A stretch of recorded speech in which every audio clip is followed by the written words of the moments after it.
Good day, everyone. So for today, I am going to make 5 towel foldings. The first fold is the ribbon. Spread the towel on top of the bed. Fold it to a depth of 3 or 3 to 4 inches.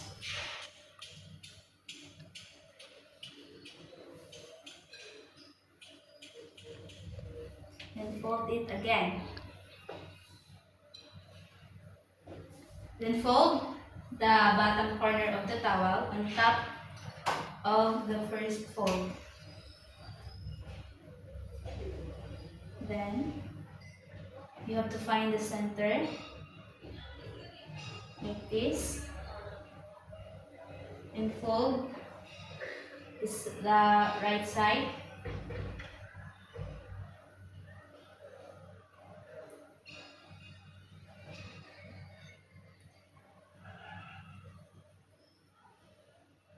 Same as the left side.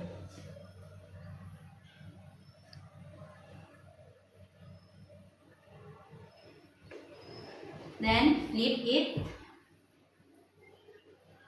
Form a ribbon. And here is our ribbon folding.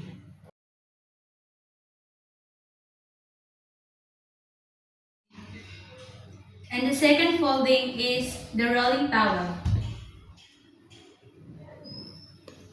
Spread the towel on top of the bed.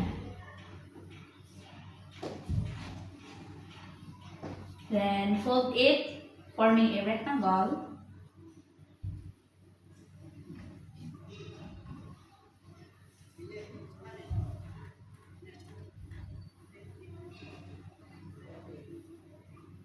Then get the right top corner of the sheet, fold it at the center, and the lower left corner of the towel. Fold it on top of the right.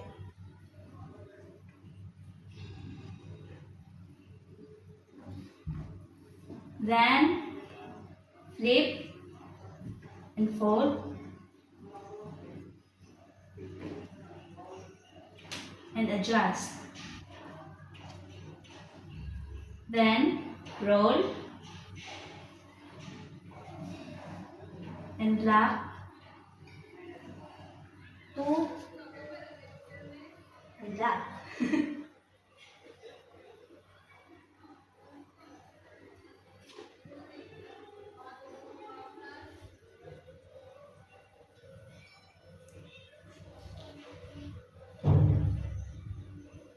So here is our rolling towel.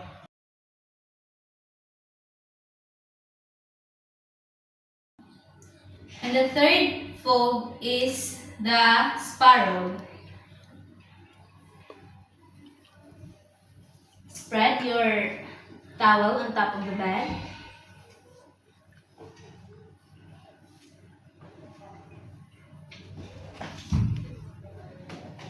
Then make a pointed triangle.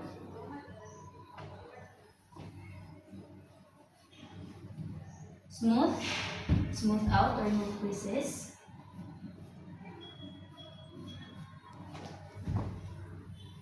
Then fold the top until it meets the edge of the towel.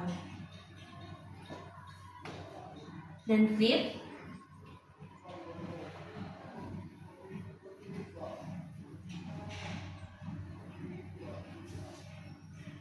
Then fold the end to 2 to 3 inches. Then roll.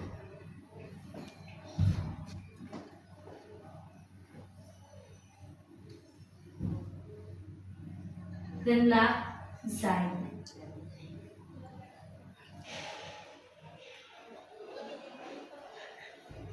And here is our spiral.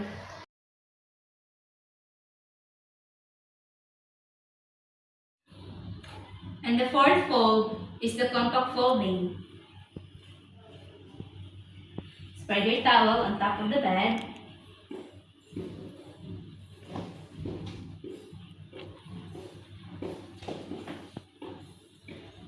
Then fold in half.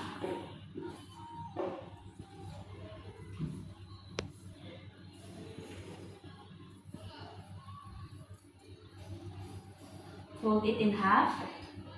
Then fold the right side and the left side, the top of the right side.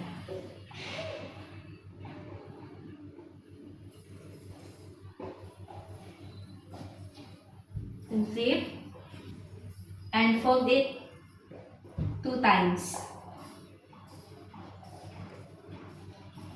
1, 2. And here is our compact folding.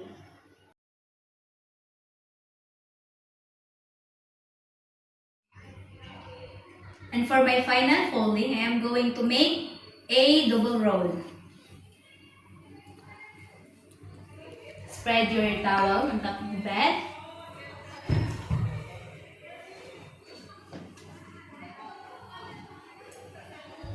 Then fold it in half.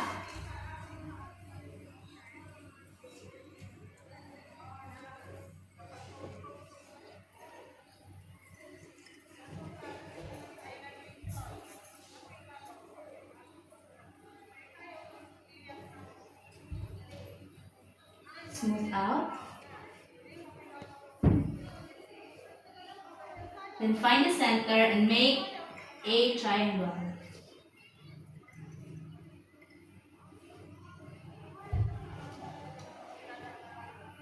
Same as the right corner.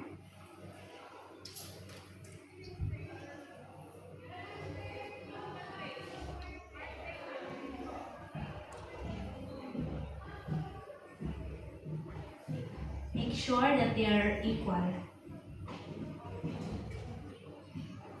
Then, in this part, we are going to put this side of the triangle there. So we have to fold it like that.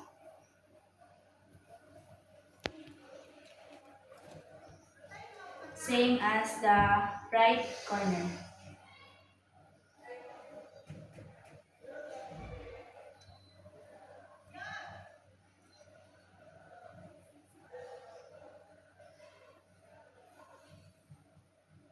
Then roll the remaining parts of the towel.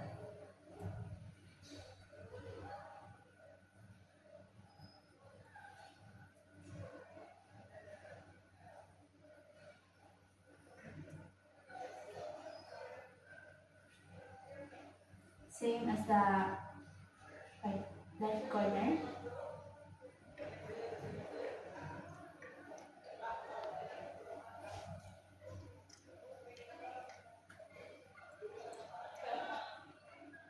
So here is our double roll.